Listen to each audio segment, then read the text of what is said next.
They called him a traitor for carrying a fever-hot child wrapped in a saddle blanket through a town that had learned to look away. By sundown, the talk was dust and splinters. By dawn, the ridges would be black with riders. In between, one man's stubborn mercy turned a line shack into a citadel and a rumor into a bridge. The winter of '93 came iron hard to the high country between Las Vegas and the Canadian River. Wind scoured the cottonwoods to bone. The grass crisped under step like old paper. Cattle stood with hoarfrost bearding their nostrils, steam making ghosts of what they breathed. Elias Vale, 39, long-backed, with hands nicked by wire and a gait taught by mules, kept watch over the far pastures for the Circle 5. He was not a man given to speeches or Sunday crowds. He'd ridden with the 2nd Colorado when he was young and unafraid, and came home with a silence in him that the world mistook for pride. His line shack sat where 2 draws met, and a windmill ticked all day like a thin clock. The day he found the girl, he had ridden the southeast fence, following the erratic thread of the Canadian, where it braided into ice. A magpie dropped from a tamarisk and scolded. The horse pricked ears. There was a scuff on the white. Small prints dragged and staggered, then a dark knot under the lee of a sage clump.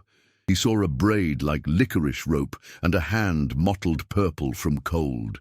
"Easy," he said, though no one had moved. He slid from the saddle, dropped to a knee. She weighed less than a winter coat. Fever burning through the cold, lips cracked, a welt old enough to be yellowing along her forearm. She wore a doe-skin dress cut for a warmer month and someone's woven sash. There was a charm at her neck, not a crucifix, not anything he recognized, just a bead and a kernel of corn in a twist of sinew. "Little one," he murmured, and picked her up. Elias was not a man who sought enemies, but the county had acquired them for him.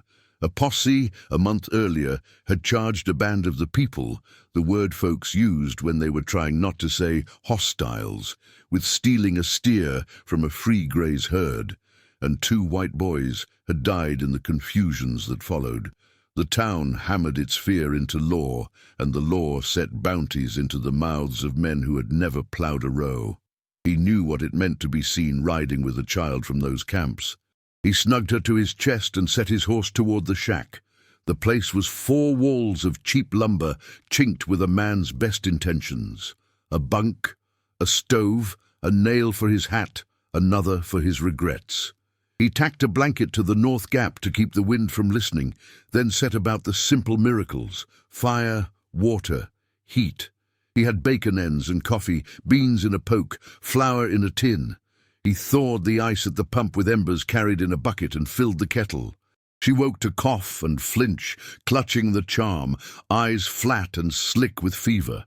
Elias held his hands up, palms open, the way you do with a skittish colt. He was a big-framed man, but he made himself smaller by how he stood. "It's all right," he said, and he didn't know if she had English. "I'll get you warm. That's the whole plan." He dribbled warm water on her lips, a spoon at a time. He peeled his spare shirt to strip and wrap her feet. He cut a potato and baked it in the ashes and pressed the hot halves to her ribs, wrapped in a clean sock. An old trick he'd learned from a Mexican teamster who treated fever with what you had, not what you wished for.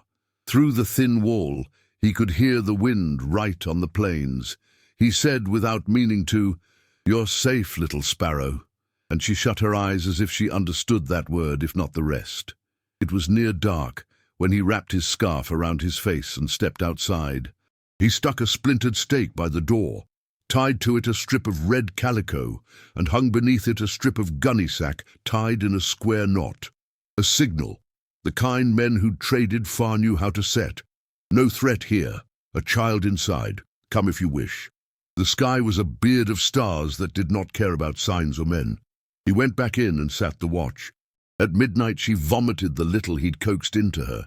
At 2, she sweated so hard her hair went stringy and his shirt clung to her calves. At 3, the fever broke as clean as a twig. "Good," he breathed to the ceiling. "Good." Near dawn, he saddled and went to town.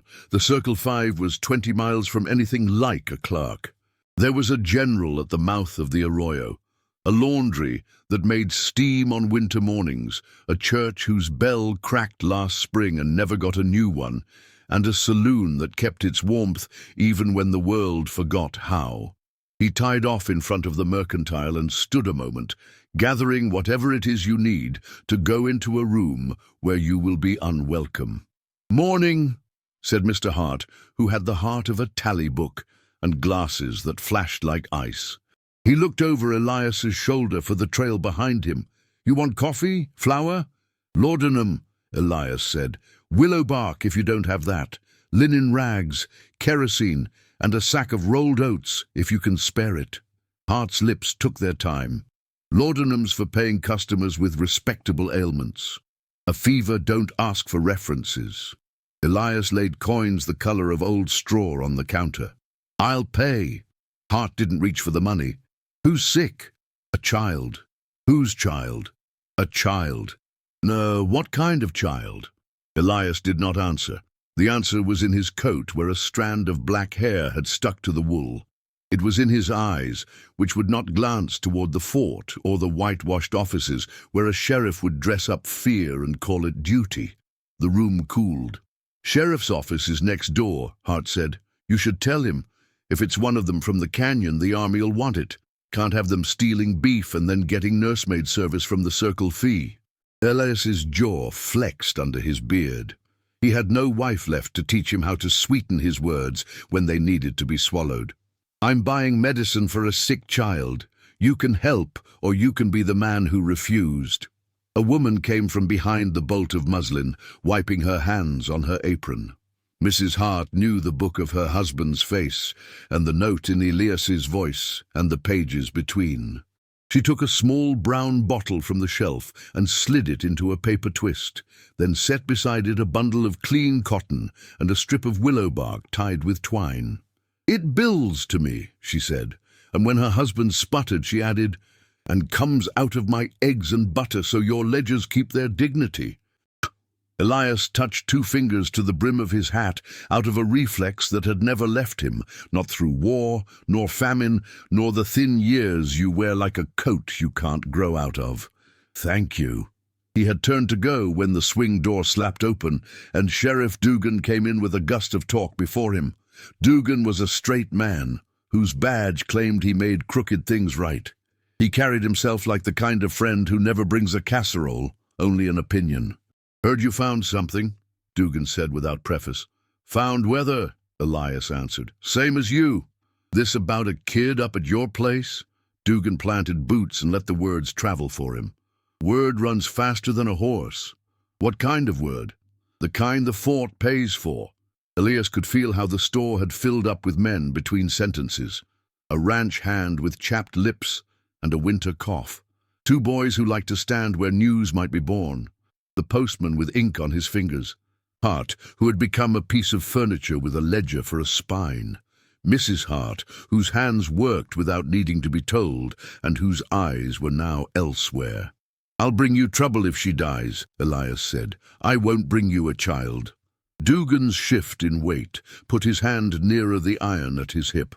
"You coddle one of them. You bring their ghosts down on the whole valley. You think you can carry that? Circle V thinks you can?" "I think a man can carry his own conscience," Elias said. "And I think I will." "That's a pretty speech for a cowpuncher."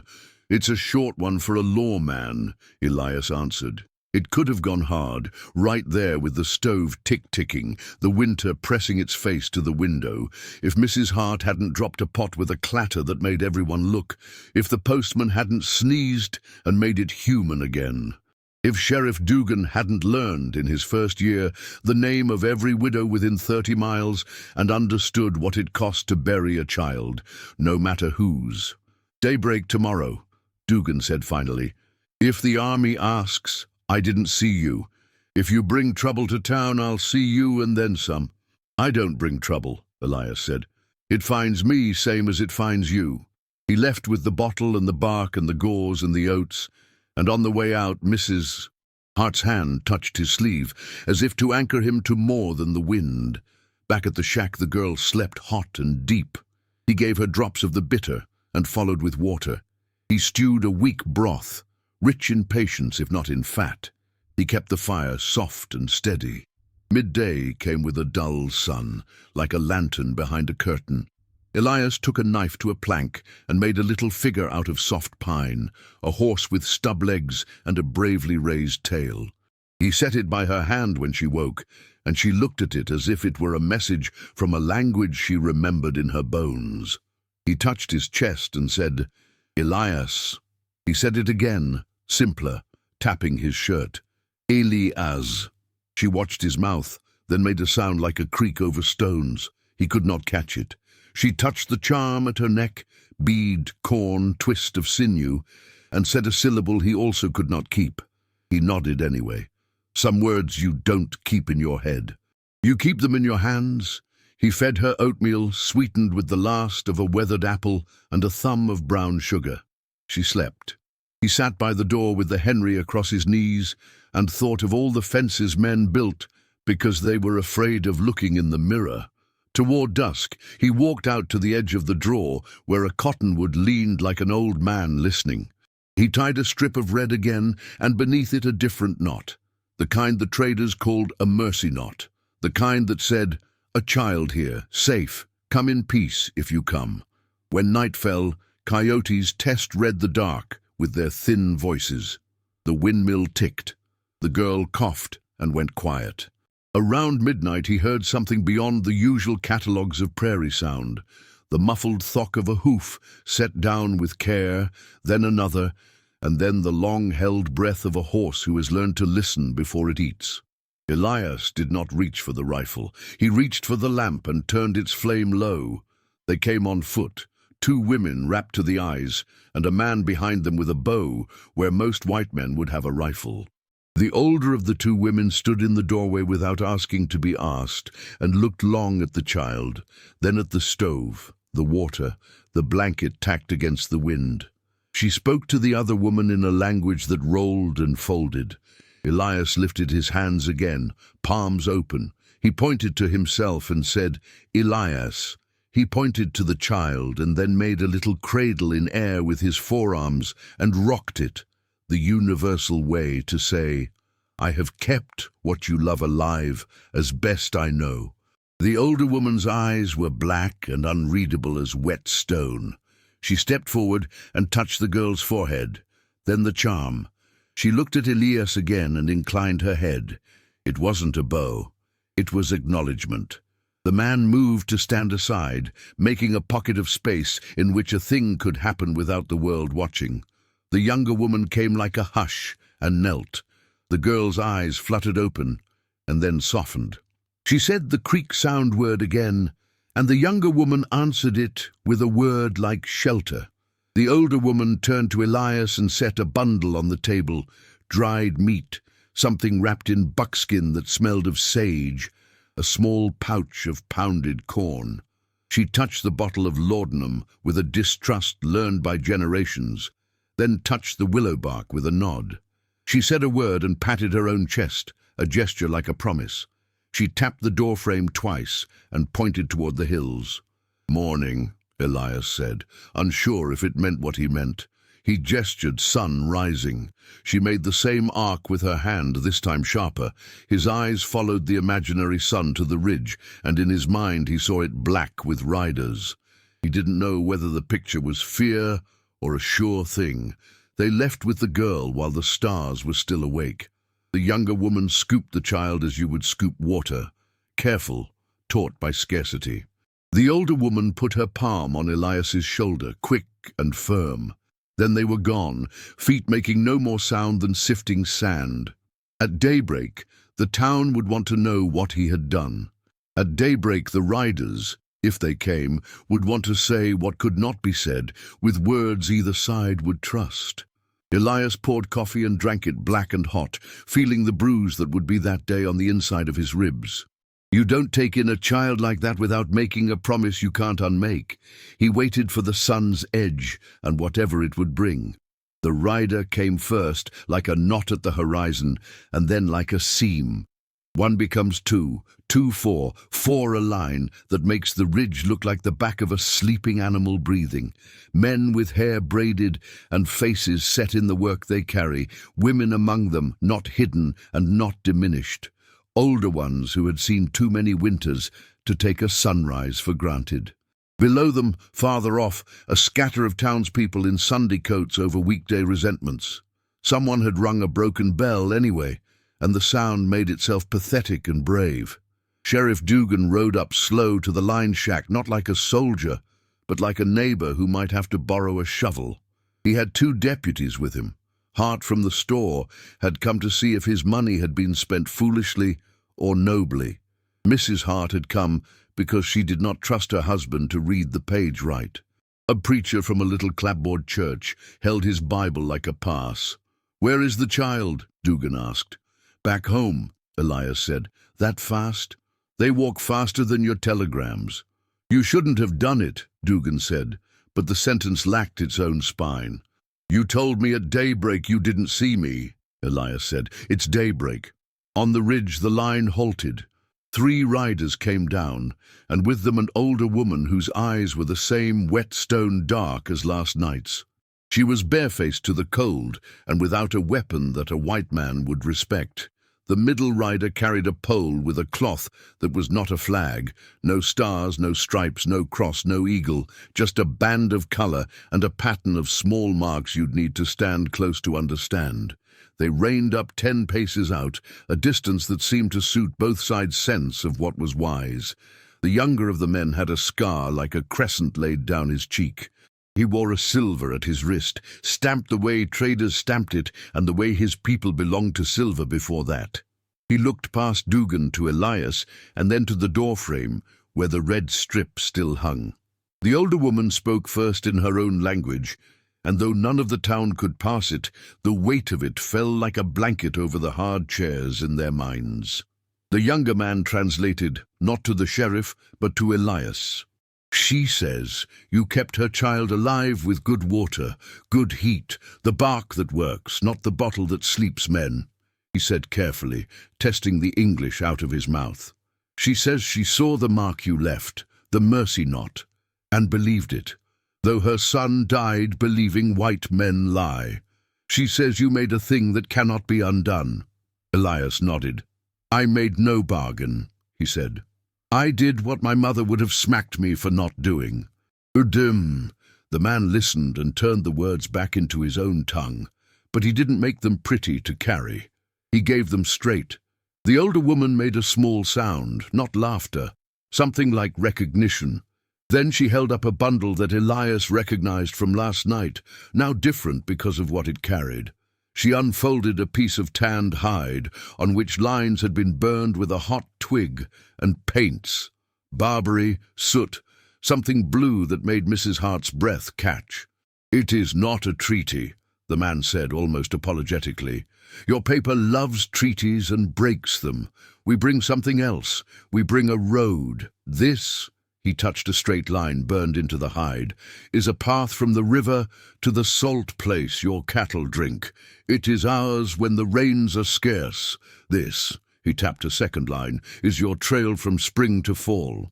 Today we make them cross here," he touched the place where the lines met, "and we say, at that crossing there will be no taking of cows, no shooting of men, no stealing of boys or girls, no running off of horses.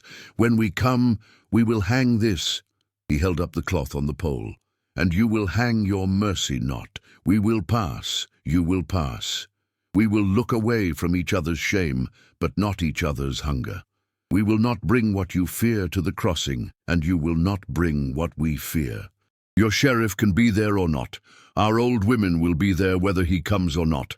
The crossing will hold as long as the man who kept our child lives, and if he goes to the earth, then it will hold as long as the woman who bore that child lives, and maybe by then it will be a habit and not a miracle."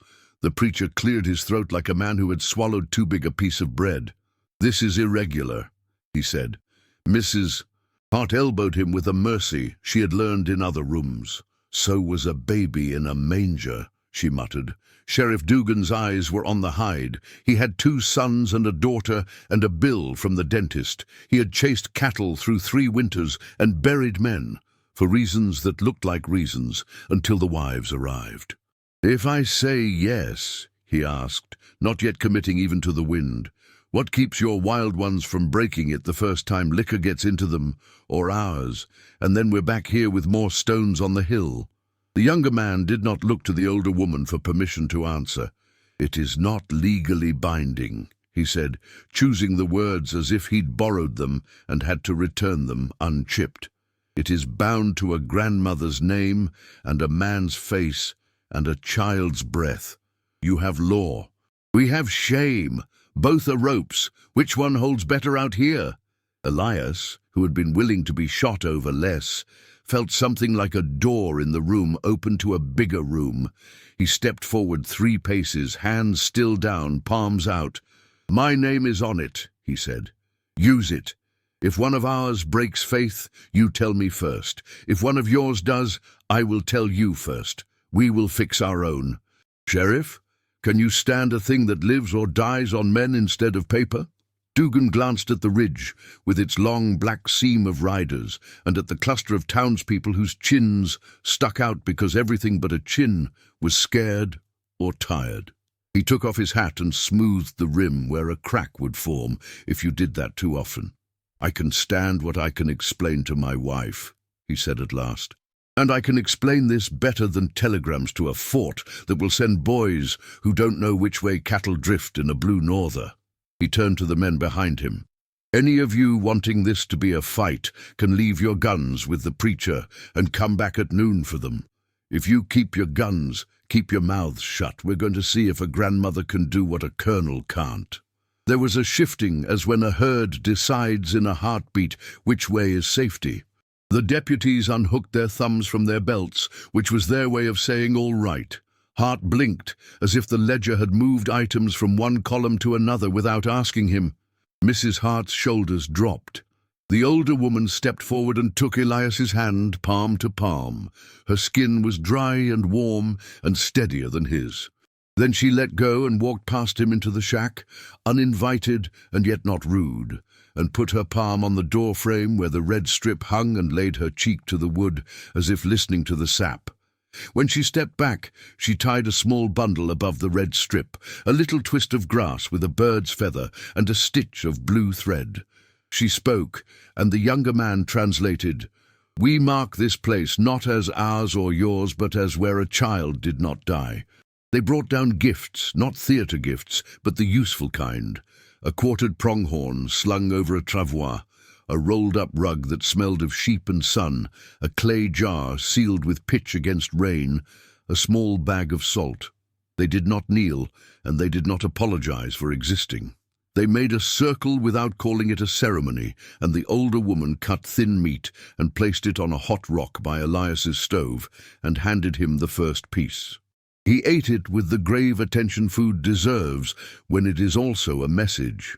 Up on the ridge, more riders had taken up the cloth on poles and tied strips of red below them. Down by the draw, Dugan pulled a coil of white muslin from his saddlebag, the nearest a sheriff ever gets to a mercy knot, and knotted it clumsily on a yucca. He looked at his knot with the pride of a boy who has finally learned his shoes. The preacher, who had apparently brought a pen because that is what preachers do, offered it, and Elias wrote his name on the hide in a slow, square hand, Eliasvale. The younger man nodded and pressed his own thumbprint in soot and grease, and then into the hide beside it. His name, in the way his people made names on things that mattered. News in those years wore spurs. By sundown, a drifter had carried the story to a depot, and by midnight a telegraph rattled it to the Gazette in Denver. Cowboy defies town, saves enemy child. Tribe responds with road, not treaty. The headline made it sound like spectacle. It wasn't. It was men and women doing the small, brave work of not making a thing worse. In the weeks that followed, the crossing became a place. The first time a family of the people came through with travois and kids walking and women carrying babies like bread, Mrs. Hart sent out a bucket of coffee and a pan of biscuits and stood back so no one mistook courtesy for capture. When a drover tangled his herd trying to rush the crossing, Elias rode down, cussing and laughing, and got the cattle to flow like water around a rock. Once when whiskey unstrung a boy from the camps, and he whooped and grabbed for a colt rope he thought had been stolen from him. 2 older men stepped in and took the rope from his hands and tied it to their own belts until his shame cooled. Once, when a town boy made a joke he had learned from a father who should have known better, the preacher cuffed him and then made him carry water for an hour and then stand and say he was wrong. Dugan came sometimes with no badge showing, and sometimes with it, and kept both kinds of peace the best he could. Word went east the way it always did, faster than truth, dressed better. They said the tribe had bowed to the cowboy, which was nonsense. They said the cowboy had become chief of something or other, which made Elias snort in his coffee and almost choke. What was true was quieter. The barn did not fill with gold. It filled with mornings when nothing burned and no one screamed. The people did not lay down at his feet. They stood up where they had always been and allowed this narrow place to be less hard. A year later, a newspaper man came with a photographer who had a black box on a tripod and a cloth to hide under. He wanted to capture the crossing. The older woman came down off the ridge again, chin up, hair now threaded with a little more winter.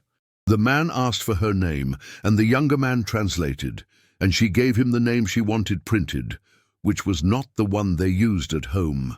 The photographer asked for a pose, and she stood the way she had stood the day she tied the twist of grass above Elias's door, hand on wood, cheek on the place where generations of hands had made a shine. When the plate had fixed, and the man packed his box, he asked, too eager by half, "What made you trust him?" The younger man spoke for her because that was what the photographer would print. "She does not trust him," he said mildly. "Trust and not knife are different. She remembers what he did when it cost. That is enough for a road." Hannah Vale, Elias's mother's name, which he spoke aloud now and then to keep it in the room, would have liked that. A road isn't a promise of forever. It's a way through today's weather. Years later, when Elias was older and his knees forecasted the rain, he would sit by the door of a bigger house that had grown around the line shack like a tree around a nail. Children from both sides of the ridge would hover near the cookie tin and ask for the story they already knew. He would tell it as if it were the first time, because for someone it always was. How a man's hands can be used for holding or for letting go, and how sometimes the bravest thing in a county full of guns is a knot of cloth on a stick and the willingness to be seen tying it. He never called himself a hero. He was a ranch hand with scars in places shirts cover, who learned that mercy is a better way to spend your strength than anger is, and that anger is very expensive and never worth the price. The crossing outlived him by a while, long enough for the habit to set, long enough for a grandson of a deputy and a granddaughter of the older woman to argue over the quality of each other's biscuits like kin, long enough for a spring flood to take the yucca and the knot with it, and for someone from each side to tie a new one without making a speech, long enough to prove that the West had room for more than one story at a time. If the East called it stunning, that was because the East loves to be surprised by decency. Out here, we were just relieved. We had calves to wean and wood to split and hands to hold when the fever came. We needed fewer funerals. The crossing gave us that. A man and a grandmother made it sturdy, and a child's breath kept it from breaking. That was all, and it was enough.